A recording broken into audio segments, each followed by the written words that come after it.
Scourge was a pure-blood Sith, born in the territory of the reconstituted Sith Empire, hiding in the unknown regions.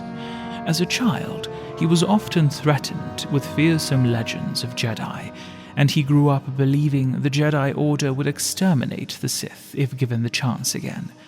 He spent 8 years at the Sith Academy, learning the ways of the Force, and was praised both for his strength in the Force and his devotion to Sith philosophy. By the end of his time at the Academy, he was considered to be a master in the art of interrogation. Eventually, he was granted the title of Sith Lord and was ordered to serve at the personal request of Darth Nyriss, one of the Dark Council's most senior members.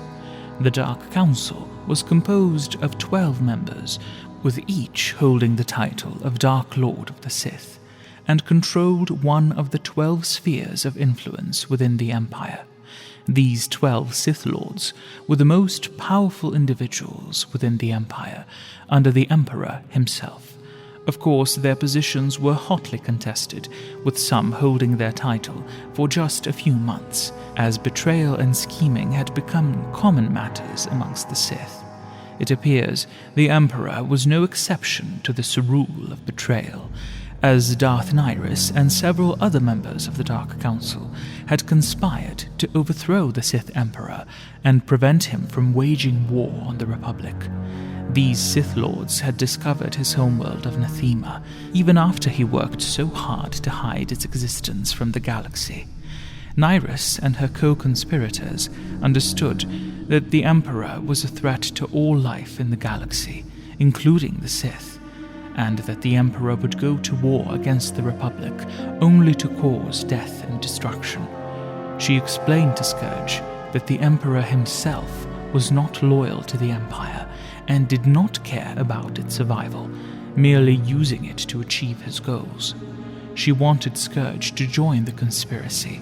Scourge was unsure, so Nyriss decided to take him to Nathema. As they boarded a private shuttle and departed Drummond Cars, Nyriss told the story of the Emperor to Scourge. Born in 5113 before the Battle of Yavin, he was named Tenebrae on the planet Medraius. He was the illegitimate son of Medraius' ruler, Lord Dramath, and a poor farm woman. Tenebrae's eyes were said to be as black as the void of space, and as an infant, he never cried nor showed emotion. With time, he began to manifest signs of Force sensitivity, which raised suspicions in his stepfather that indeed the boy was not his. As he confronted his wife in front of a 6-year-old Tenebrae, attacking her in anger after she admitted to her affair with Lord Dramath, the young Tenebrae merely observed, feeding on his stepfather's anger. He then used his newfound powers to break his stepfather's neck with the sheer force of will.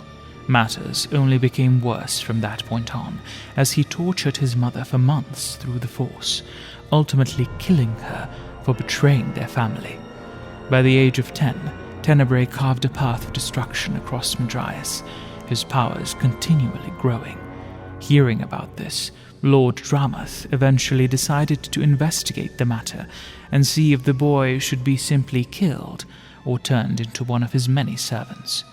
As Lord Dramath faced his son, Tenebrae stripped him of his power, used the Force to drive him insane, and then trapped his Force essence into a holocron to torture him further.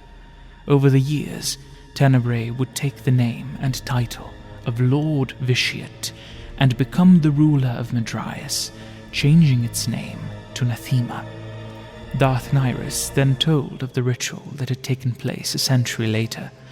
Vitiate convinced thousands of Sith Lords to join him in a ritual of Sith magic on Nathema, which resulted in the death of every living thing on the planet, granting him immortality. As they entered the Nathema system, Scourge was immersed in the unfamiliar sensation of the absence of the Force, which only grew stronger as they approached the planet. As they landed on the planet's surface, he became aware of just how strange this world was. The air tasted stale in his mouth. The temperature was neither hot nor cold, but he could feel himself shiver. As Darth Nyriss spoke, her voice was hollow and washed out.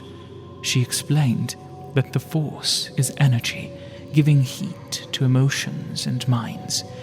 Here, it was absent. As Scourge glanced up, he noticed something else. The star of the system, the sun, had appeared bright orange as they approached the planet. Now it was pale brown. The Emperor had consumed everything.